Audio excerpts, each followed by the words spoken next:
Well, good afternoon, everybody. And I mean afternoon now because we're starting a little bit earlier on this Wednesday, February 14th of 2024. Welcome to Material Issues, episode number 142. I'm Mark Hershberger of Pop Detective Records. I'm over here in South Jersey, where it's a little bitter, a little cold, but it is the afternoon. So good afternoon to my very good friend out on the West Coast, the president of the International Pop Overthrow Festival, and one heck of a nice guy, Mr. David Bash. David, good afternoon. How the heck are you? I'm doing well, Mark. How are you? Fantastic. I'm actually, it's a busy, crazy day today. I got all kinds of things going on. I got to run into the restaurant and sing some Valentine's songs to the customers tonight so all the loving couples can have a good time. So if you're in South Jersey and you feel like stopping by Il Villaggio, I'll have the guitar in hand and we'll sing Valentine's Day by Henry Priestman of the Yachts. How's that sound? How about Valentine's Day by 3 Hour Tour? A 3-hour tour. That is a beautiful pop song, but it's not the most uplifting Valentine's song. Right. I'll say that, so you might want to avoid it. But happy Valentine's Day, everybody. To everyone out there, I hope you have a great Valentine's Day. Hopefully you're taking your significant other out to a fine restaurant. Yeah. That's kind of the plan tonight. It depends on when my significant other gets home from work. You never know. We tried to make reservations at our favorite place, but that wasn't happening. So we'll just find somewhere else. Hey, Gary, happy Valentine's. Good afternoon, Gary. Nice to see you. And if you don't have a particular Valentine, make pop music your Valentine, because there we go. Pop music always loves you, never fails you, and is a lot less expensive than a date. Well, actually, no. If you're going and buying records, that's probably not true. Yeah, it might not be quite. Well, I don't know. I mean, restaurants are expensive these days. So, and speaking of things you love, I know you've got a watch check tonight with this fancy I just got orange and blue shirt you've got going on here. Well, this is got to have something that matches it. No, actually, well. Down on the bottom of the shirt is the color that matches this watch. But okay, purple. I don't know if you can see the beautiful purple. Yeah, this is Swiss watch company Tremor. And one thing I know the light is kind of not doing it justice. One thing I love purple. It's my favorite color. The other thing is I love the fact that the bezel is a slightly different shade of purple as the dial. And actually the dial has two different shades of purple, neither of which are the same shade as the bezel. So I really love that. I saw this online and I said, wow. And I love supporting family-run businesses, and this is one of them. So it was a pleasure for me to pick this up. It just came out actually on the 10th. So this is absolutely brand new. Nice. Comes in a whole bunch of different colors, including orange, which I was really thinking about and would have worked great with a shirt. I think purple is a little bit safer, and it is my favorite. Hello to Facebook. I have a feeling that's Maureen from probably Maureen. Yeah. Hello, Maureen. Anyway, one thing I love about this is the logo is very playful. Some people don't like it. I think it's great. And Swiss Watch Company sounds a bit pretentious, but I also find it very playful. Hey, look who checked in from Orlando, Florida. Hello, Leah. Wow. Good to see you. Pleasure to see you. Let's see. Quick IPO news. Yes.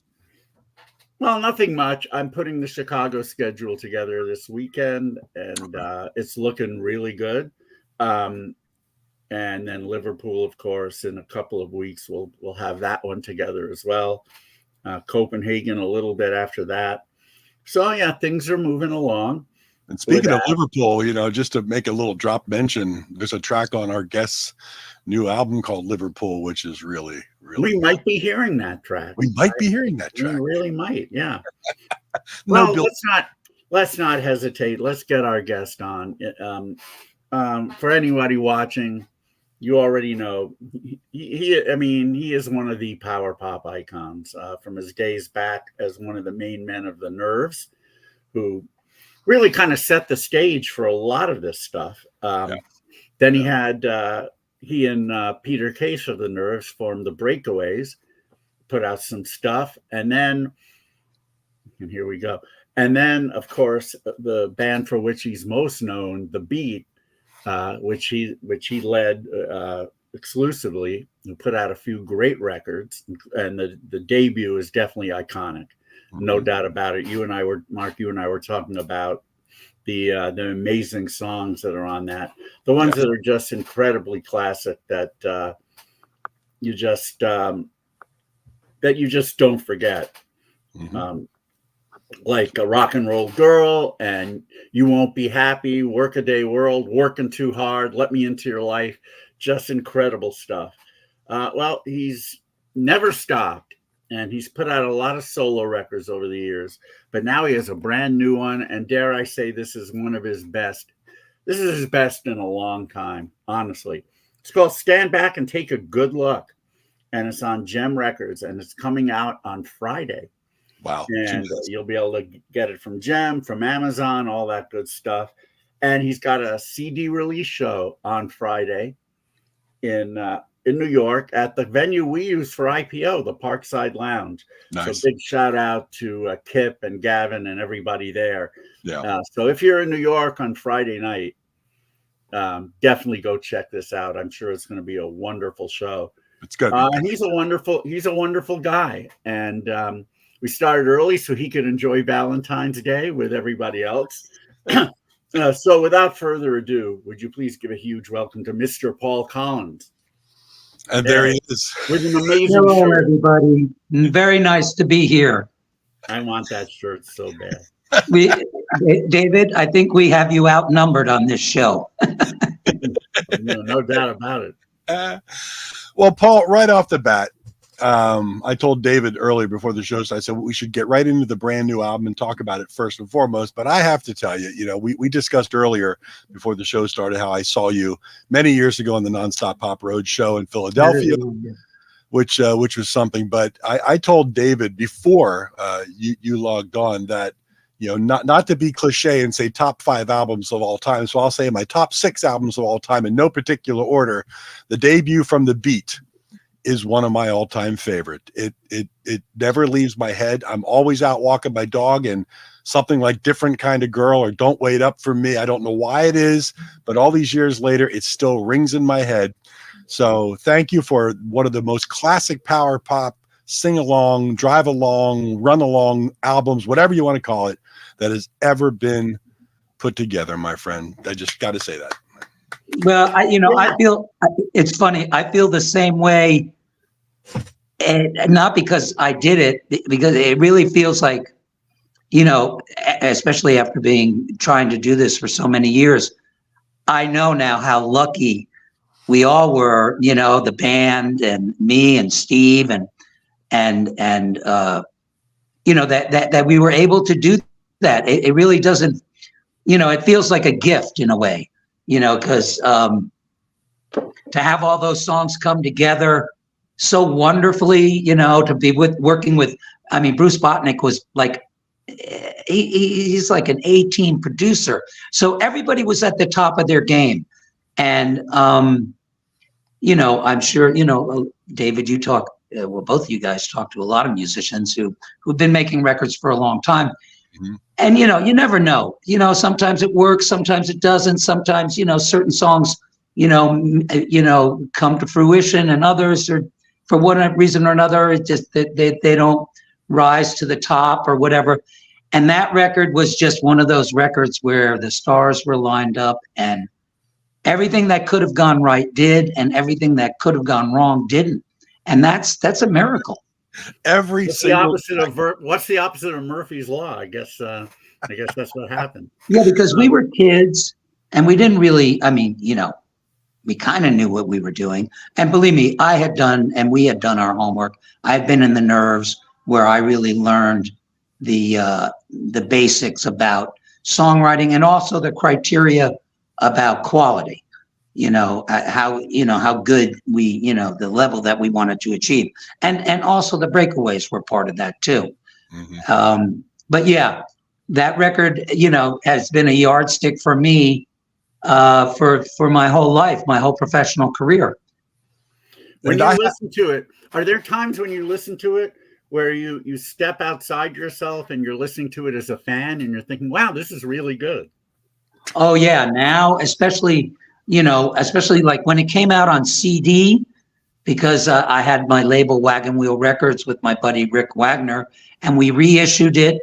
And when we remastered it, the actual tape from Sony had fallen apart, as did all of those tapes from the late 78, 79. So there was a real problem.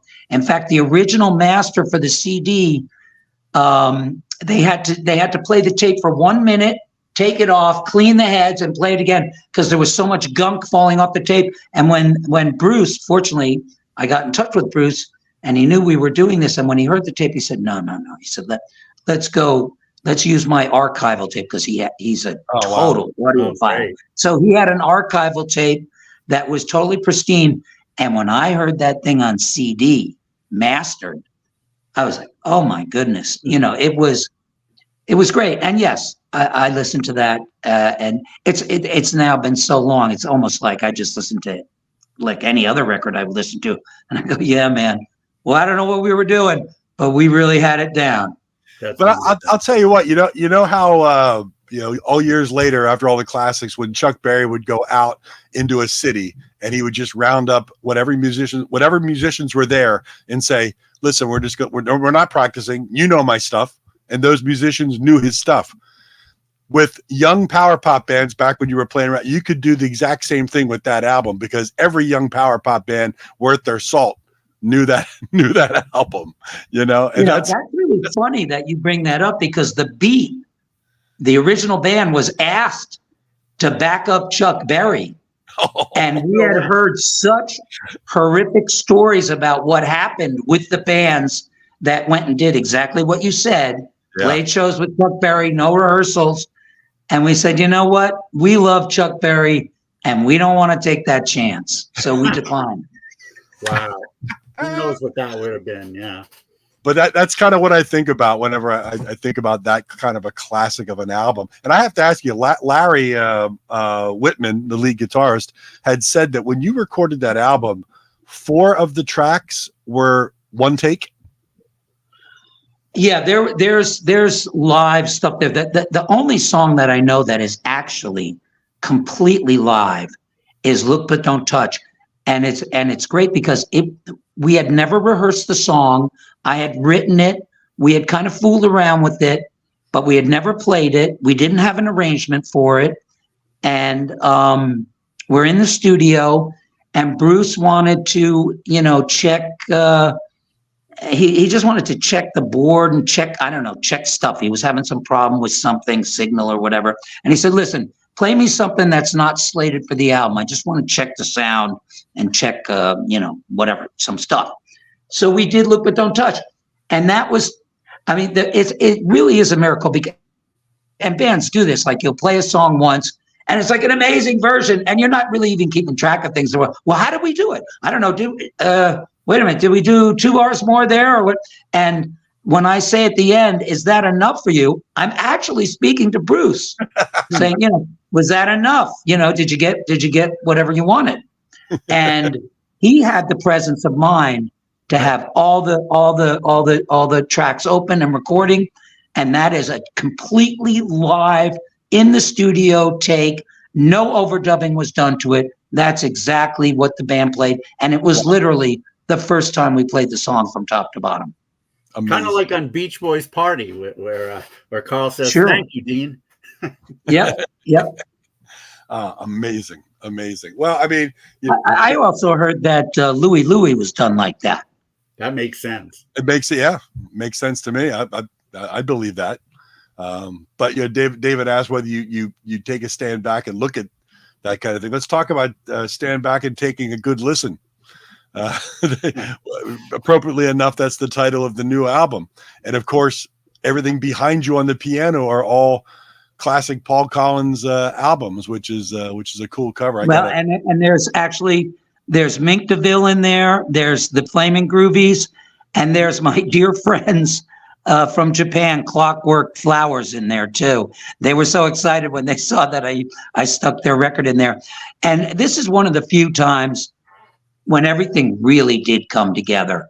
I mean, I got the idea, because obviously, for me at this point in my life, making an album cover and coming up with a cool title and all that stuff, it's a challenge. And a lot of times, like, for example, I was telling somebody else, I should have called the second album Will You Listen? But I called it The Kids of the State. But, so you're always like, oh, what's the title? And since I don't really make concept albums per se, the title is like, I don't know, just pick a song that is going to sound relatively cool as a title. I mean, The King of Power Pop was a good title. That was another good title. But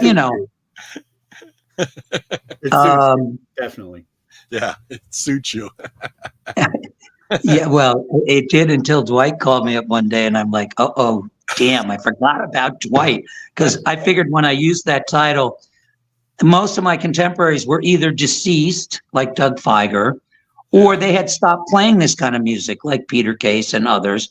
And so I felt, and my record company at the time, Alive Records, said, listen, it's okay to have balls and rock and roll and be a little pretentious. It's not a problem. So I said, okay. And then I had forgotten about Dwight, and I get a phone call one day from Dwight, and I go, oh God, he's gonna take me to task, and had every right to, of course, because to me, he's like the maestro. Mm-hmm. And so I said, Dwight, I'm sorry. I didn't mean anything by it. And he goes, that's okay, Paul. You can be the king of power pop. I'll be the king of power poop. So that was Dwight for you. He was totally cool, That's great. Yeah, and humor about it. But getting back to Stand Back, so once I decided to do that song, that kind of like put the whole album. It just the rest of the songs, I knew what I wanted to do, and when I because Bob Gruen, who's iconic photographer, just coincidentally lives in my building, and I ran into him in the park, and I said, Bob, because he did my last album, Out of My Head. I said, Bob, I'm just, I'm finishing up another album. You want to take the cover? And he goes, yeah, sure. That's the way Bob is. He's totally, low keyed and easygoing. And so I called him up. I said, Bob, look, I got an idea. Why don't you come to the apartment and take a look? And he saw because that's my house. That's my piano. And I just put all my stuff up, the posters on the wall. And he said, oh, I love it, man. He said, it reminds me of, I don't know, whatever that Dylan album is where they're sitting there with records all over the floor. Yeah. And I said, okay, let's go. And he said, I'll come by tomorrow. And in 45 minutes, we have the album shot. Nice. One thing, very, very clear about the album is it, in many ways, it's a return to form. And the second song on the album, I'm the Only One for You, exemplifies that better than any other, I think. So I have it queued up. If it's okay with you, let's play I'm the Only One for You from Stand Back and Take a Good Look by Paul Collins. Here we go. This has Dwight Twilley on it. Yep.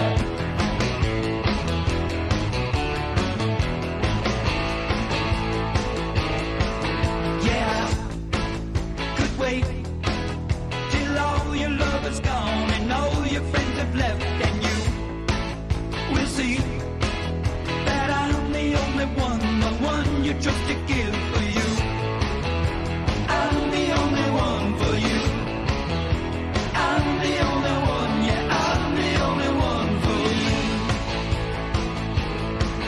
Now you could wait a lifetime just to see if I'm the one for you, but I believe the only way to show that you're the one who knows for you.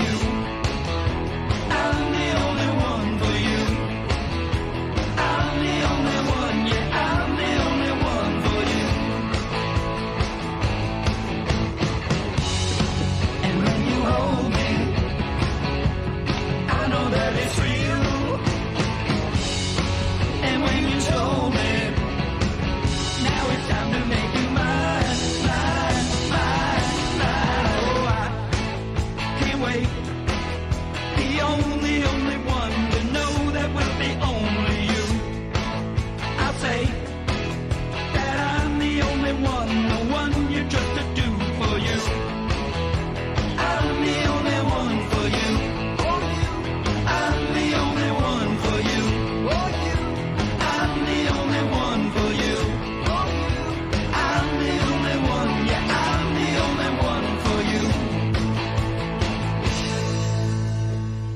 You know, Mr. White would have been very happy because you gave us something snappy right there.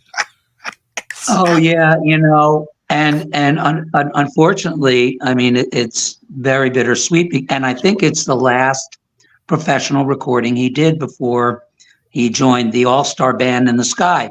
And I mean, when I got it back, I was like, I got Dwight Twilley singing with me on my record, and not only that, Dwight's on it, Shoes are on it, 2020's on it, Ronnie Barnett, Chris Von Snyder, and Prairie Prince, and a host of other friends of mine, Joey Cola from Sorrows. Yeah, it's just fantastic. Yeah. It really is, and what you're able to do, Paul. We talk about this is just in barely 3 minutes, a classic 3-minute pop song that can move and shake and do all that for me. I'm sitting here with chills when I listen to that. It just does it, and it's just right there. It's in your face. That could have come right off the first Beat album. It is just so. I'm gonna check on my tap. That song isn't even. Does that song even break 2 minutes? No, it doesn't. No, I don't think so. And so, I that's my only regret is that I got Dwight Twilley on the song. I should have made it longer so I could hear him sing more. Should have made Maybe it a little bit longer, but we need more short, snappy, to the point songs. I think once CDs became a thing, bands did two things. One, they put more songs on their album than they might have otherwise, and two, they made their songs longer. It's like, it's all well and good, but just because you have the room doesn't mean you have to use it. Yeah. No, we've always been, ever since the Nerves, our mantra was, less is more. And I'll tell you something, and I can pat myself on the back about that without being an egotist. It's quite a trick to write a song under 2 minutes that actually does its business, gets in there. Sometimes we're playing Working Too Hard, and the drummer will end it at the end of the second verse because he thinks, oh yeah, you get the sensation that we've been playing it a long time. I said, no, man, we're only a minute and 15 into this thing. That's exactly what I was saying. It doesn't seem like it's only 2 minutes. So it doesn't seem that way because you're just bopping right along. No, but not only that, it has a bridge in it too. It does. Yeah, I know. I'm proud of the ability, whatever you want to call it. I consider it like, I'm the fishing musician. I got my antenna up. I'm receiving the airwaves, and this stuff comes in, and I'm just smart enough to go, okay, yeah, that's a good one, and do it. Because a lot of times it feels that way. I'm the only one for you. It's got Dwight Twilley on it. I believe it was coolest song in the world on our buddy Little Steven's Underground Garage. Fantastic. What's the genesis of that song, Paul? Where did the riff come from in your head? Where did that track come from? When you say, okay, at this point in my career, I mean, I don't know if you've heard the record I put out, I don't know, 2-3 years ago now, maybe more. It's called All Over the World. It was all the cassette recordings that I had. Yeah. And, I come from the world of cassette recordings. That's how we made these cassettes. And somehow I was lucky enough to hold on to shoeboxes of cassettes from 20, 30, 40 years, just from house to house and from, San Francisco to New York to Spain and back. And so now finally I'm here in New York at Westbeth, and this is really going to be my final spot. And I have I'm a New Yorker. I live in a small apartment, so space is a premium. I've got these boxes and boxes of tapes. And then, I don't know if you remember, they came out with that little cassette recorder that digitized it. It wasn't to hear it. You had a USB port, and you plugged it right into your computer, and you could put your cassette on it and transfer it to digital. Yeah. I wore out 2 of those things completely, transferring all these tapes. And I'm kind of a bulldog. I'm a Taurus. So when I said I was going to do this, I did every single tape, regardless of what was on it, the tape in its entirety. And I sat and listened to it and annotated it as I went. And I remember that when I finished the last tape, I sat there, it's like midnight, and I go, oh yeah, I got an album here. Because as I was, transcribing it, I put all the songs that had never been released in red or that sounded great. And there was just all these songs. So that album was released. Part of those cassettes on one of those cassettes, and when I was getting ready to do this album, I started reviewing some stuff that actually didn't come out on that compilation record. And I'm the Only One was probably 1984-ish. No, wait a minute. 1980, it was before Steve and I came to New York. Probably 80, 81, San Francisco, Los Angeles rehearsals of The Beat. And there was that song. Now, back then, we played the song and we probably just didn't, that's okay. But we never did anything with it. So I'm hearing this song and I go, nah. And I go, man, that is kind of cool, And I'm sure, David, you'll definitely agree with me on this. You got to have those up-tempo songs. And not only that, it was up-tempo. I says, okay, I got to get this baby going again. And and I wasn't sure, basically, I wasn't sure if it was going to make the grade. You're always worried. Yeah, you like it. It's up-tempo. But is it really good enough? Or you just, you know what I mean? And when we cut it in the studio, and Joey Cola played the guitar riff, and Jim Diamond put the guitar down, the bass down, and Dave Donen played the drums. I go, yeah, man, this thing rocks. And then the icing on the cake is having, the one and only Dwight Twilley singing backgrounds with me. Yeah, amazing. I love it. No It's doubt just about it. so good. And wait a minute, the last thing I want to say about that plays to the quote that came out, I don't know, in the last 3, 4, 5 years of Willie Nelson, who said, a good song is a good song. So it doesn't matter when it was written and I'm lucky with that kind of music I do. Some of those songs were written a long time ago, but they weren't recorded or they weren't properly recorded or whatever. And the kind of stuff I do, fortunately, I mean, the one good thing is it's kind of timeless. Oh yeah. As long as you do, and this is something I learned on the first album. We talked about working with Bruce Botnick and that record. Bruce's thing was always the same: tell me a story and give me a performance. And if you do those two things on a recording, you're pretty well assured that it's going to be good. Yeah, you got. Because I'm the only one for you being shopped to soundtracks. Because you mentioned timeless, that would be a great place for it. Well, David, you're hired. Right.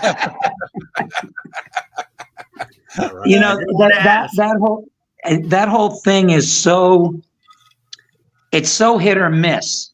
I mean, there are guys that pitch songs and I mean, believe me, my stuff has been out there for forever. The first album, I got one thing with Walking Out on Love on that sitcom. It was, I guess, on HBO. I think it was called Surefire or something. It was about Silicon Valley, and they used it. You can barely hear it. Yeah. And then I got a commercial with my version of "Hold On, I'm Coming," the Sam and Dave track that's on Sure. "Feel the Noise," I guess. But there's no rhyme or reason to it. It just happens or it doesn't. You never know. Which track was on Caddyshack? On the Caddyshack soundtrack? Oh, that's one of my. There She Goes. Okay, yeah. It's on the soundtrack album, but it's not in the movie. And I think the only thing I can imagine that happened, and it's in the credits, is that they made the movie. That Bruce worked on the movie, so he got us in the movie. There She Goes. It's on the soundtrack. At one point, it was in the movie, and wherever it was, that little bit got edited out. But they kept it in the credits. So, I mean, this is called the luck of the Irish, and I'm part Irish. It's on the soundtrack. It's in the credits of the movie, but it's not in the movie. I mean, I've seen Caddyshack many times, but sometimes the songs and so have I, trying to find my song, and I never was able to. Sometimes they're so soft that you don't know. They're That's true too. So I wasn't sure, but okay, that makes sense. Well, it's always a wonderful thing to get something in a movie or a commercial or a TV show or whatnot. I've been down that road with Pop Detective Records and things, and as you said, you just don't know. You're just you put it out there, and if you're heard by the right person at the right time with the right situation, and it's a lot of kismet. Everything's got to be like, and then it happens. And let's talk a bit about your history here. So you were raised in Long Island, no? I was an Army brat that's father wasn't really in the Army. He was a civilian attached to the service. I was born in New York City at Doctors Hospital. And then my family, at first we lived in Old Tappan, which is right over near Nyack, I think. Oh, okay. And then we moved to Long Island. I lived in Manhasset. Yep. And but before that, I lived in Douglaston, which is in Queens, actually, I think. Douglaston, Queens. I thought it was Long Island, but it's actually Queens. And then my mother remarried my stepfather, and he was a civilian in the service. So we moved to Vietnam. We moved to Saigon, from Douglaston to Saigon. And then from Saigon, we were on our way back to the States, and we changed planes in Athens, Greece. And my mother took a look around and said, you know what? We're going to stay here. So we stayed there for 4 years. Wow. My mother was an artist. She was a very free spirit, and she took her 4 kids all over the world. So we lived in Greece for 4 years. We traveled around Europe, and we had a very delightful, idyllic, bohemian lifestyle. I'm talking like 1963, 4, 5, 6. And then I came back and spent a year with my dad, who was living in the West Village. And I went to PS 42 on right off 6th Avenue. And then my family came back, and we moved to Manhasset. And then from Manhasset, I moved to New Jersey, to Leonia. You know where Leonia is, Mark? Yeah, that's up. It's right across the bridge between Fort Lee and Palisades No, Park. I know it. Well, I lived in Poughkeepsie till I was 13, and then in Rockland County. So So you know that. I went to NYU, and I used to go to New Jersey all the time. So I know where. Right, and when I was living in Leonia, that was when I was living in Manhasset is when that was really my first real musical education. I would go to sleep every night, listen to WABC radio. Cousin Brucey, Harry Harrison, and that really formed the bedrock of my love of pop music. The Heavy 100 of 1970. What's that? The Heavy 100 of 1970. I'm talking 68, 69. Yes. So okay. Just before that. I'm talking, Build Me Up Buttercup and the Red Baron and Snoopy and all that stuff. And then when I moved to Leonia, that's when I got into FM rock, with Scott Muni and Allison Steele. And that's when I started going to the Fillmore East in New York and seeing, I saw MC5 at Ungano's. I saw, Mountain, Jefferson Starship, Hot Tuna, Santana, Che Giles, all those really cool FM rock bands. And by the time I was done with that, then I was on my way. Now, are you at this point? Have you become a musician already? I mean, are you playing a bunch of instruments, or did that come later? I started playing pencils because I was basically like a lot of people, lazy, and so I play pencils. That's so easy. I could play along, and I'm the drummer. And then in Manhasset, I remember my parents said, okay, I guess this kid, he really wants a drum set. So they didn't get me a drum set. They got me, remember those Remo snares, red sparkle snares? Yeah. Well, they got me that. I broke the head in like 30 seconds. And so from then on, it was all taped over with masking tape. And I made a drum set in the garage with the Remo snare, the foot-operated garbage can, and pots and pans. And nice. So that was my drum kit. And I would sit there playing drums for hours on end. And my fantasy was the Beatles would drive by, Ringo would be sick, they would hear me playing and ask me to come and play the show with them. Nice. That's not a bad dream. That's not a bad dream at all, right? No, this is interesting because you were from what you told me, you were in Athens when the Beatles broke over here. How much was happening in that regard? Did you get to see Ed Sullivan? Did you?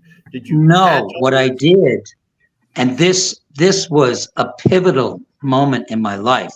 that I remember as we sit here. I'm 67 years old. I'll never forget this day. I'm standing in a backyard of, and when you're at that point in time, and if you're an expat or an American expat, wherever you're living, all the other Americans you gravitate towards. So I was living in this little town, and there was only one other American family, and their father probably was in the service too. So you knew them, because they were the only people you could play with or whatever. So I'm standing in my friend's yard, and his older sister is in the yard. She's a very good-looking, blonde-haired girl, and she is standing there holding her head, screaming. Tears are running down her cheeks, and she's looking up in the sky. And I don't know what, maybe, 8, 9, I don't know, something like that. And of course, I'm very impressionable, and I'm going like, what's going on? Is there a problem? Is this girl about to drop dead or what? And she's screaming, ah! And I go, what? She goes, it's them. And I go, it's who? It's them. And there's this plane flying over. She goes, it's them. I go, who? It's the Beatles. And I went, holy shit. If that man can make this girl stand on the ground and scream up at their plane as it passes over, this is what I want to do. And that was it. You hadn't even heard them yet, is what you're saying. No, I just knew that this was a rock band called the Beatles, and this girl was going ballistic. Oh, wow. And as you said, if it makes her do that, that's what I want to do. Yeah, that would be the job. I have never heard a story like that. That is awesome.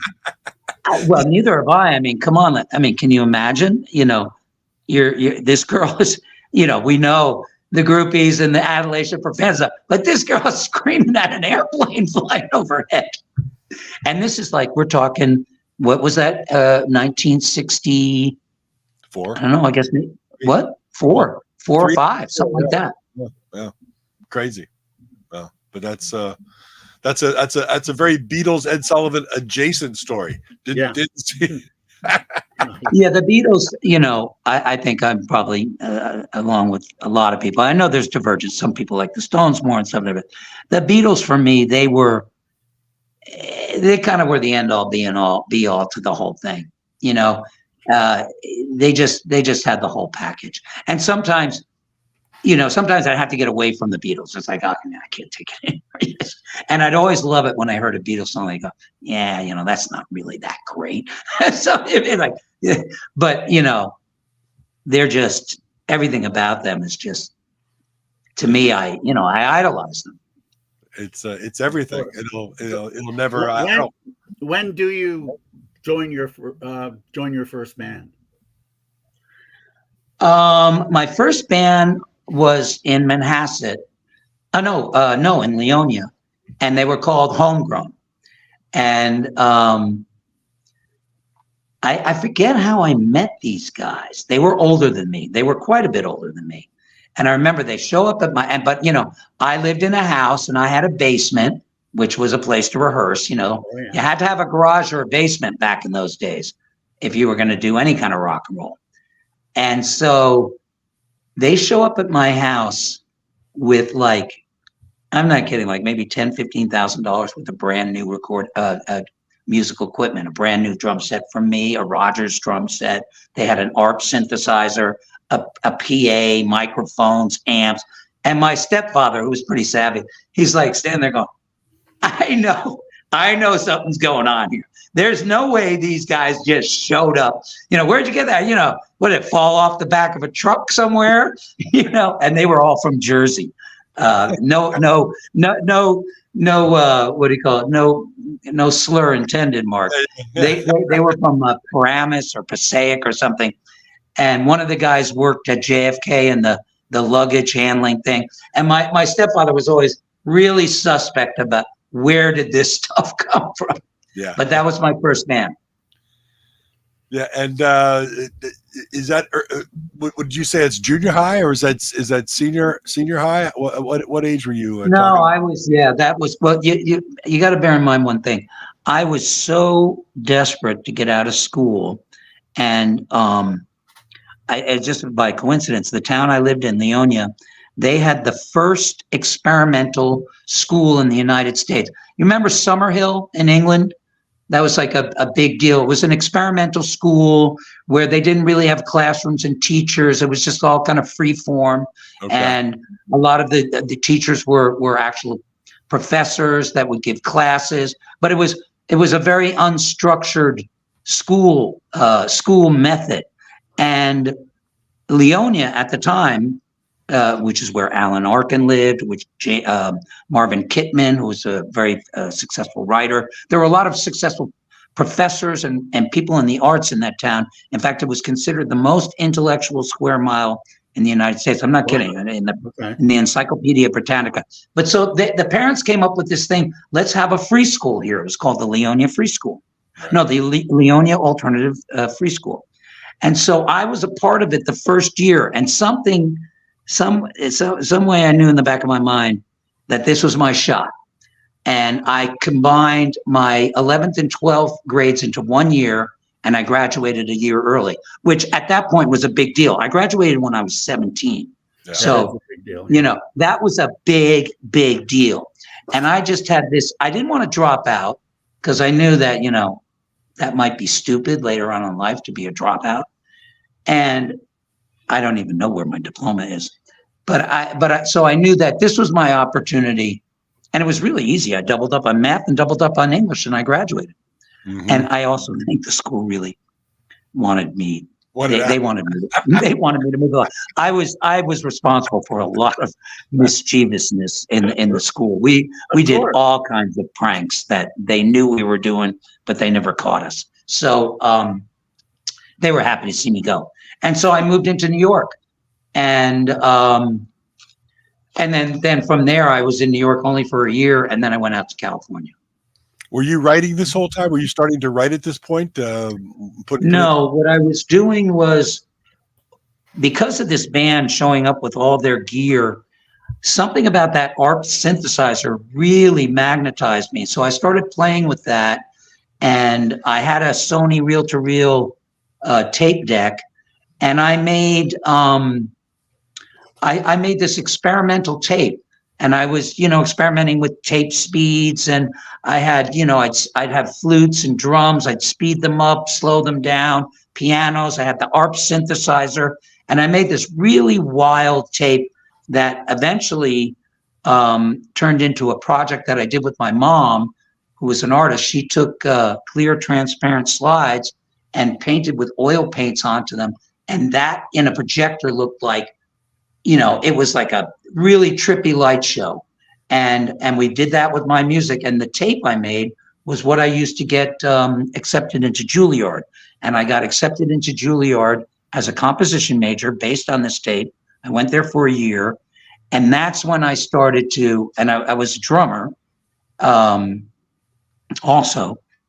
And I started going to auditions, trying to find a rock band in New York. And this is in 1974. And there were no rock bands to be had. There was a lot of jazz fusion. CBGBs had not started yet. The Ramones, Television, all those bands were not happening yet. They were not on the scene. So it was basically, it was like Alice Coltrane and Mahavishnu's orchestra and, that kind of stuff. Billy Cobham were playing at the clubs, Jeff Beck and Emmett Chapman and, a lot of jazz stuff. I did see some of the traditional rock bands, like, what I said at the Fillmore, but trying to find an original band playing rock and roll, especially playing, rock and roll like, Chuck Berry or the Elvis Everly Brothers or the Beatles. Nobody was touching that then. That was just like taboo. Nobody played old Beatles songs or any of that stuff. And so my drum teacher said, you got to go out to California. The place to be. Yeah. And that's what you did. And you loaded up the truck and moved to San Francisco? No, I loaded up my duffel bag and went with my friend, this girl I knew from high school, Megan Kunze, who called me up one day and said, I'm driving across country. Do you want to come? And I said, yep. And then she left me. I left her, or she left me in Tahoe, and I hitchhiked from Tahoe to San Francisco. And I was like, I don't think I had turned 18 yet. And I tell you the truth, I was scared because, you know, I'd been all over the place with my family, but now I had like $80. I remember I had $80 in my pocket. And I was like, you know, I don't have any idea what's going to happen here. And I met Jack Lee on the third day. And that was, you know, that was definitely the needle in the haystack. Wow. No doubt about it. And, you know, you look at the Nerves, and you guys are one of the only groups that you could call a super group after the fact, because you guys all went on to do so much. I think I would have preferred to be a super group before the fact. Hey, We're during the fact. but you know what? People do remember the Nerves in large part because of what you guys did after.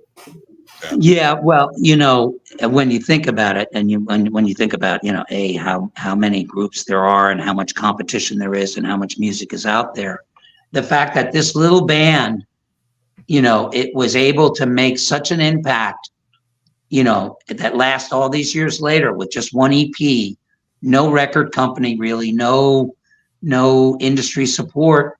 It is, yeah, that is pretty amazing. Yeah, wow. Incredible. And so what happens? So you guys put out the record by yourself? Well, you know, everything the Nerves did, and that's kind of like where DIY comes from. You do DIY because nobody else is going to do it for you. Yeah. And it's so you decide, well, what am I going to do? I can't get any record company or manager, agent. Should I give up music, or should I just do it by myself? And that's what we did. Basically, the Nerves had one very easy game plan. Tell us you can't do that, and that's what we do. So you can't do that. Okay, let's do that. You can't do this. You can't tour. Let's do that. You can't make a record. Let's do that. So it was simple, really. Whatever they told us we couldn't do, that's what we would do. And it worked out. I mean, songs that ultimately ended up on the Beats' first album, early versions. And then, of course, Hanging on the Telephone. Did you have any inkling that song was going to resonate with somebody the way it did? And Blondie, yeah, well, two things about that. I do regret that the Nerves never put out a full-length album, because we had, and especially Jack had so many absolutely killer songs, and some of them no one has ever heard. Between Two People, I'm Still Mad, Letter to G, they're day in and day out. There is a treasure trove of songs, and I am working. The dust has to settle, but I'm very close with Jack's daughter Cynthia, and part of Jack's legacy and his will is leaving money to develop his music, and I will work with her to make that happen, and so that the world will get to hear that stuff, because there are absolutely stellar songs. But and then the thing about Hanging on the Telephone, okay, I'll just set the stage for you. I'm 18. I don't know what I want to do. I just know that I love pop music. You know, I heard Big Girls Don't Cry and Lightning Strikes, and that was it for me. You know, I wanted to make music. I wanted the harmonies. I wanted the big hook. I wanted the fantastic, you know, rock and roll sound with the guitars and stuff. I didn't really have any idea how you could do it. I wanted to find a band that was doing that I could just, you know, morph into or latch onto. I get to San Francisco. I go to Don Weir's on the third day. I'm desperate. Now I have like about $40, and the girl I'm staying with was someone I knew, which is much older than me, from Connecticut. She said, "Look, you can stay here for a couple of days, but then you gotta make your way." And so I'm terrified. I go down to Don Weir's. There's a whole bulletin board of all these signs, you know, wanted drummer, you must have your own car, a jumpsuit, play, know all the top 40, wanted drummer for jamming, heavy duty blues band, must own transportation, and you know, all these things that I did not have and was not interested in. And there, right in the dead center in the middle, is a 3x5 card that says wanted, a drummer for all original band, a la the Beatles and the Stones. Oh, wow. I go, bingo. I take it down because I don't want to take the chance that anybody else is going to see it. And it says, call Jack. So I leave the store. I call Jack up. And, he's in, these guys are in San Francisco. Hey, man, I said, yeah, I'm a drummer, man. I want to do this stuff. He says, well, maybe. I said, no. I want to come over now, right now, like I'm coming now. And he's like, there's like, oh, where are you from, New York? And I go, yeah, I'm from New York.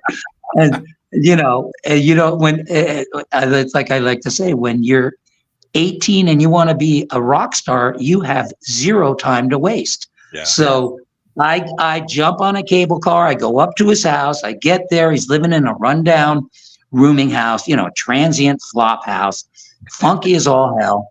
I get in there. I sit down. He's, in a bathrobe with jeans on. He's sitting on an unmade cot, and he takes out an acetate and he goes, I made a record, and he puts on Hanging on the Telephone. And my mind explodes. I mean, it just figure. My mind explodes. I'm hearing, I'm in the phone booth, and I'm going, holy shit, I just hit the mother lode. And I mean, I had goosebumps all up and down my arms. I was, probably seeing colors. Wow. And so when do you meet Peter? Well, that's the funny thing. So the sign said, drummer wanted for all original band. So he's playing me this song, and there's a drummer on it, there's a guitar player on it, all this stuff. And I go, well, there's a band, obviously. And so I go, well, when can I meet the band? And he goes, oh, them? Forget about them. We're going to start a new band. And I may be young and impressionable, but I'm also from New York, and I'm going to myself, wait a minute. That's a red flag. What do you mean we're going to start another band? Where's the damn band that you said you had? And so he says, I said, what do you mean? So you don't have a band? And he gets all defensive. I said I have a band, and now I have a band.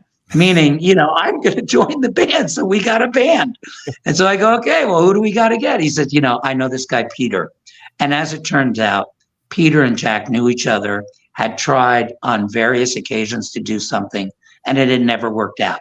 And Peter was striking out and was doing his own thing. He was playing with this guy, Danny. He was a seasoned and he was making his living by playing on the street. He was a street musician. And so was Jack. And that's how these guys, paid their rent and got food. So he said, I know this guy, Peter, and I know exactly where we can find him.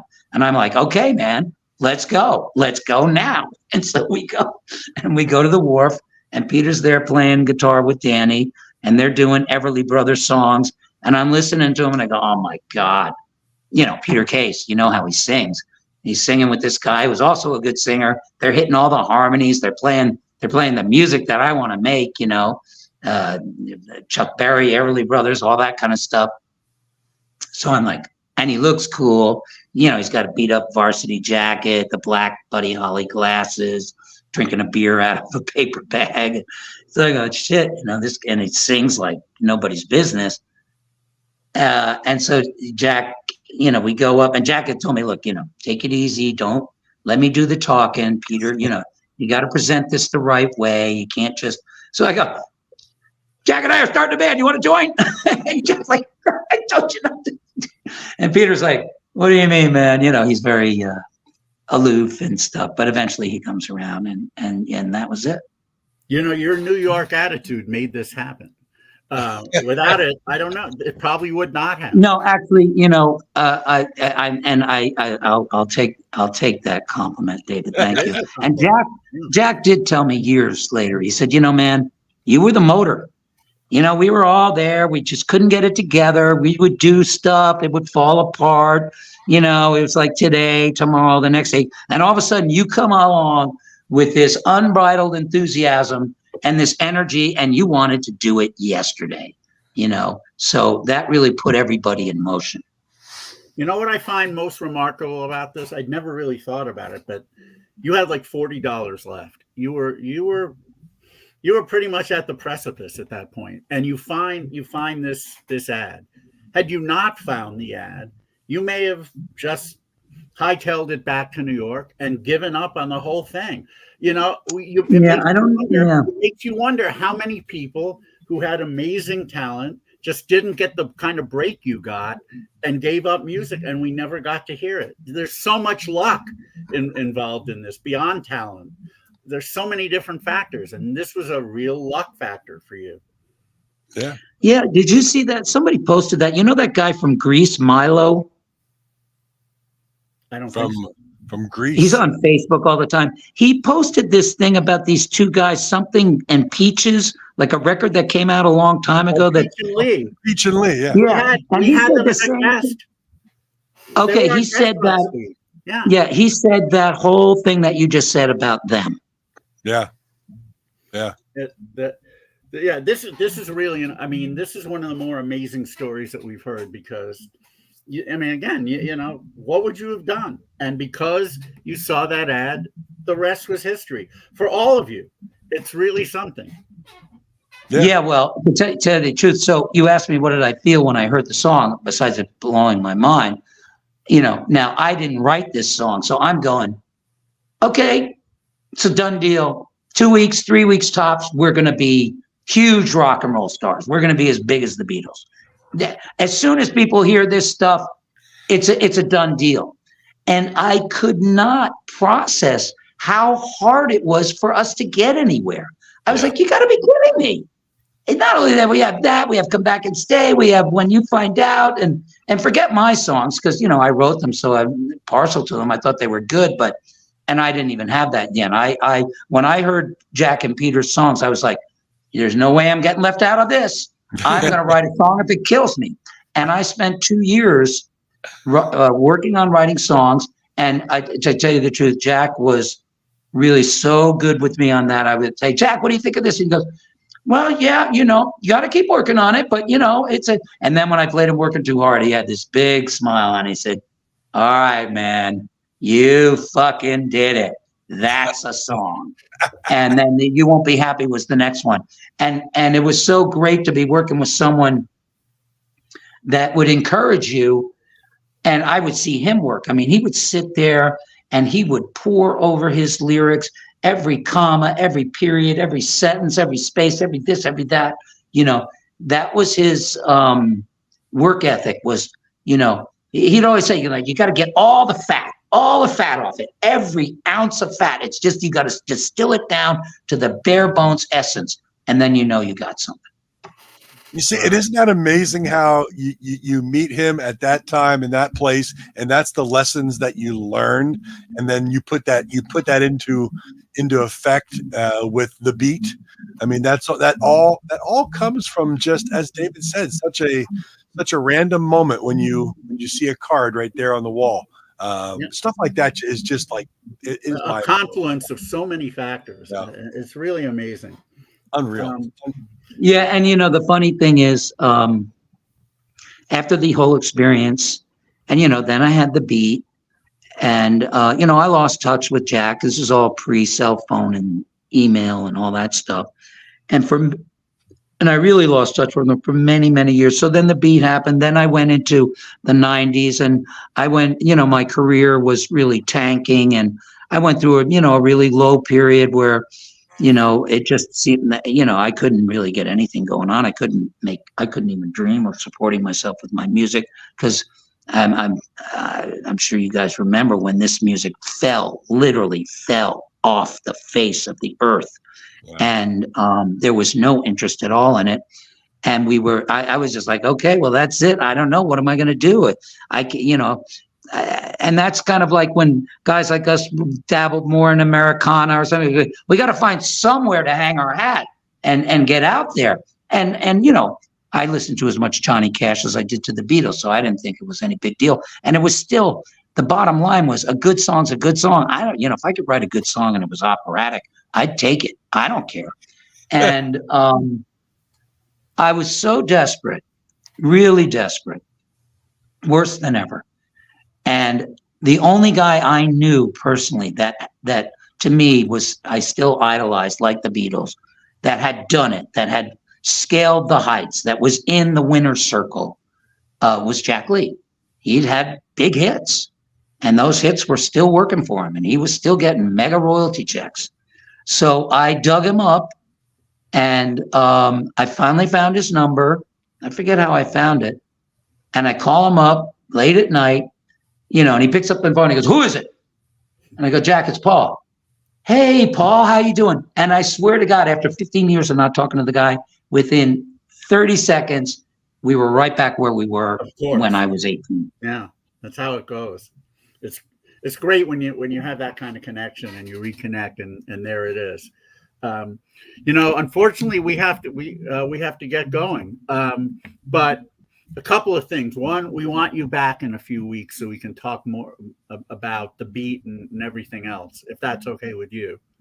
Yes, indeed. I see no problem with that. I don't plan to go anywhere. Let's definitely do that. The other thing is we want to play one more track from the new album. We'll sort of leave with that. From Stand Back and Take a Good Look, you mentioned this in passing earlier, a little bit of a different sound than I'm the Only One for You. And it does have some power pop icons on it. John and Jeff Murphy and Gary Cleave from Shoes. And of course, this resonates with me. No. Not Stand Back and Take a Good Look is Richard X. Heyman. No, I was talking about on the album. I'm sorry. On the album. Sorry, I didn't understand you. Yes. Yeah. This song resonates with me in particular because I've done IPO at the Cavern. Wait a minute. Let me guess. 20th year. Let me guess, David. Let me guess what song. And of course, and it resonates with me too. And I wrote it while I was there. We're talking about Liverpool, right? We're talking about Liverpool. And so this is another track on Stand Back and Take a Good Look, which will be released on Friday. You can get it from Gem Records. You can get it from Amazon and all those other good places online. And I'm sure it'll be in stores as well. And if you're in New York or planning on going, Paul will be doing a CD release show on Friday evening. Actually, it's a CD and LP release. CD and LP. Release. LP and vinyl. Blue vinyl. Blue vinyl. Please say hi. Say hi to Kip for me. I will, and Palmyra and everybody. The thing is, I have never done this before. We're going to play pretty much about 90% of the record. Wow. I've never done that before. Wow. Except for the first album, because that's all we had. And Paul, I know David's about to play Liverpool. I've got to tell you, will you come through? One of my favorites on the album. It has right away. It has a "Tell Me Why" Beatles vibe right into Peggy Sue. I was just, holy cow, this is so good. And then towards the end, where you have "One Hill" and "I'm Home," that just, what a beautiful song. Isn't that a beautiful song? Beautiful song. "One Hill." And my brother wrote that, and that's the thing. When someone writes a song like what that guy Bruce told me, and they really tell you a story, and you know what I mean, and there's all that sentiment in it, you can't go wrong. You really can't. Yeah, will you come through? I mean, when I decided to do that song, I was working off old tapes that we had. It's never been properly recorded. And when I hit that first chorus, I said, "Oh man, it's a killer song. It's so great." And the reason why Stand Back and Take a Good Look, the DNA thing, is those two songs show the listener exactly what our mindset was all those years ago. That's what we were trying to achieve. That's the level of songwriting that we wanted to achieve, and we did achieve. And that capsulates, and then the rest of the album just follows suit in trying to really perfect the genre of the way we approached music. Yeah. Well, you succeeded. This is a lovely album, and I urge everyone listening to go out and pick up a copy when it comes out on Friday. And if you're in New York, go to the show. You will not be disappointed, I'm sure. Oh yeah. The only other one thing I want to say, I know I'm taking up your time. David, you know this, and Mark, you know this. You listeners need to know. Some of you do, but maybe some of you don't. When you buy this record, you're actually really doing something. This isn't a major corporation that's putting it out. Gem Records is practically a one-man show. Marty Scott is a music guy from way back. He loves music. That's why he does it. He's not, he's not driving a Rolls Royce and living in a mansion. So when your purchasing power, and I know everybody has this in their life, what we buy and who we buy it from really matters. Yes. It matters now almost more than ever. So if you want to make a statement with your money and with what you do, and if you love this kind of music, buy the record and buy it from a store or buy it from Gem Records, because it means something. Yes, indeed. Yeah, Yeah, no, that's wonderful and very, very true. couldn't have said it any better. Couldn't have said it any better. Yeah, normally we could go on longer, but we have Valentine's obligations, especially Mark. Yeah, my girlfriend's sitting here going, "Look, kid." Yes, That's why when we have you back, we'll have a lot more time to chat about everything. So, A pleasure. A pleasure. great. thank you. A pleasure for us as well. All right, we're going to line things up with Liverpool by Paul Collins from Stand Back and Take a Good Look. Here we go.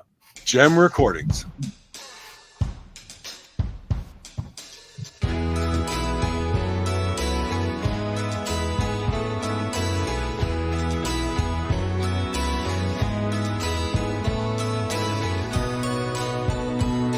Well, the rain is falling on the streets. Everything is glistening. I'm standing in line at the grate to have a pint with Lillian. The rain is falling on the streets. Everything's glistening. I'm standing in line at the grate to have a pint with Lillian. 3 days off in Liverpool. I didn't know what I would do.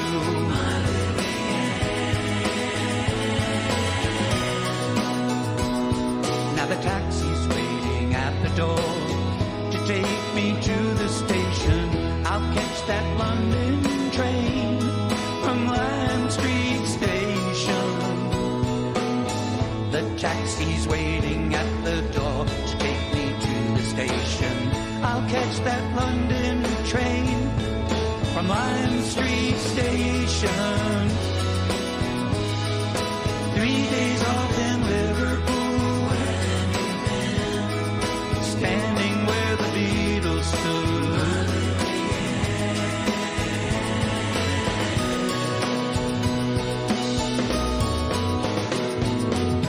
The rain is falling on the streets, everything's glistening. I'm standing in line at the crate to have a pint with Lillian. 3 days off in Liverpool. I didn't know what I would do. The taxi's waiting at the door to take me to the station. I'll catch that London train from Lime Street Station. We've done it. 3, 4. 3 days off in Liverpool. 3 days off in Liverpool. 3 days off in Liverpool. 3 days off in Liverpool. 3 days off in Liverpool.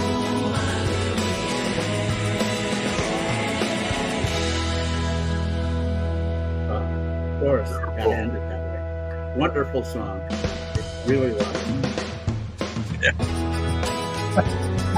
it's like Paul's ending. Raspberry's Overnight Sensation ending. So good. Stand back and take a listen. Paul Collins' brand new album, release party this Friday. Gem Recordings. Man, pick it up. Pick up the CD. Have a great show, Paul. Have a great show. And Thank you. Oh, David, I got to tell you, I discovered that room by coming to see your show. Oh, wow. Okay, well, that's great. I'm really glad it worked out. They're really good people. Oh, yeah, I know Kip from way back, but I remember, we were hanging out and I was looking around the room and I said, this is where I want to be in New York City. It's great. Nice. I'm so glad that happened. And Paul, I'm going to dig up that Non-Pop Roadshow from Non-Stop Pop Roadshow from Philly all those years back, and I'll make you a copy and get it off to you. Awesome. Thank you. Thank you both. I know we all share our love for this, and it's a what do you call it? It's a labor of love. It really and is. It's a passion. Thank God we're out there doing it, and thank God there's fans that appreciate it. That's for sure. Awesome stuff, man. Awesome stuff. Best wishes with the new album. And as David said, we'd love to have you back here in a few weeks. And Okay. talk Yeah, to You know where to find What me. to talk about? Yeah. Oh no, we'll be in touch. Okay. Happy Valentine's Day, gentlemen. You too, Paul. Have fun. What a thrill. Okay. Good night, Paul. Bye-bye. Ah, fantastic, man. So, do we have time to talk about who's coming up, or do you have? Yes. No, let's talk quick, and I'll get running right after this. But first of all, great show. Paul Collins, just an idol of mine. Yeah, for sure. And not only that, his enthusiasm, it just radiates all over everything. And, really does. And that this new album is just top to bottom again, fantastic. So I hope everybody picks it up. Gem Recordings, stand back and take a listen. Paul Collins, Amazon, released on Friday. Get her done. What we got coming up, David? I'm just shocked. Next week. And this will be Thursday, not Wednesday, and Thursday at 4:00 Eastern. So the same time as today's show, but a day later. So that'll be February 22nd. You all remember Magic by Pilot. How can you forget that? How can you forget the opening of that song and the oh is magic? Well, what you may not know, but of course our listeners do, is that Pilot had a lot more great songs, including January and that album Two's a Crowd, which is the one that people forget, but is just amazing. They actually had 4 really, really good albums. And the main man of the band, David Payton, is going to be our guest Good on stuff. Thursday, February 22nd at 4:00 Eastern. All right. Then we're back to our usual Wednesday at 6 p.m. Eastern time with the Kings on February 28th. Switching to Glide, This Beat Goes On, and a brand new album, The Longest Story Ever Told. So you'll be able to check that out at that time. And we'll be having Dave Diamond and Mr. Zero, the main men of the Kings, on February 28th. And then March 6th, another jam act. I can take a good look. That's right. Another jam act. The Sins, CYNZ, have a new album coming out as well on March 8th. And on March 6th, we're going to have the front woman of the band, Cindy Dawson. And she'll be doing this from the airport, from LAX, because that's how the timing works out. The Sins are going to be in LA doing some shows that weekend. I'll be definitely going to at least one of them. And Cindy's great. So she will be our guest on March 6th. On March 13th, yes, of course, Maureen. Thank you so much, Maureen, by the way, for fantastic, helping set all this up. We really are grateful. On March 13th, a young stalwart from Australia. That's right, the youth of power pop still exists in Australia. And this gentleman, Wesley Fuller, has a brand new album coming out called All Fuller, No Filler. And I have heard it, and it's that title is apropos. It is great. He's got the passion of youth, and he knows how to write a hook. And it's a great, great pop album. Wesley Fuller will be our guest on March 13th. 20th and 27th, we don't have anything as yet. Maybe Paul will do one of those weeks. We'll see how that works. Yep. April 3rd, this is very special. I have been a long time fan of 60s soft pop, and one of the exemplars of that subgenre, well, 2 of the exemplars are Sagittarius and the Millennium. Many of you who are into that, many of you who are into those genres know Present Tense by Sagittarius and Begin by the Millennium. Mm-hmm. And Kurt Betcher was the main force behind that group, but he had a lot of help. And one of the guys who helped him out quite a bit there's going to be a reissue of his music coming out on Sundays right around that time. Yes, we're talking about Sandy Salisbury, who's going to be our guest on April 3rd. On April 10th, we don't have anyone yet, but we will. And then April 17th, this is also special. Our friends at Big Stir are releasing an album by an iconic pop band called The Circle. You remember Red Rubber Ball and Turn Down Day for sure. Yeah. And but they had some deep cuts on both of their albums. I say both. That's not going to be the case in a few weeks. It'll be 2 of 3. And the third album, the new one called Revival, is coming out right around that time. I think in March, actually. But one of the main men of the Circle, Don Daneman, will be our guest. And that Circle album, Revival, is excellent. This is not just a 60s band cashing in on their fame. Although they do covers of Turn Down Day and Red Rubber Ball, which sound great. But most of the rest of the album is new original stuff. And it's terrific. It really is. Gonna be Revival coming out on Big Stir Records in March. And we will have Don Daneman of the Circle on April 20. What did I say? The 17th. April 17th. Yeah. Yep, right. 17th. Okay, I see that here. All right, so we've got lots and lots lined up. Man, you got to tell all your friends. Tell them to come to Facebook and join the group, or materialissues.com and subscribe.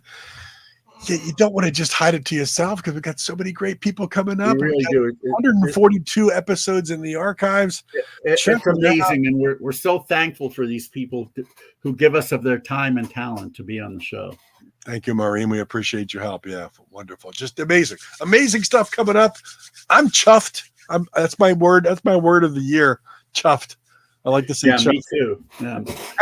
And David had his new watch, and I'll show you my new watch next week. This one's very cool too. It's very cool. Oh, I can't wait. Yeah, I love when other people very cool watch also.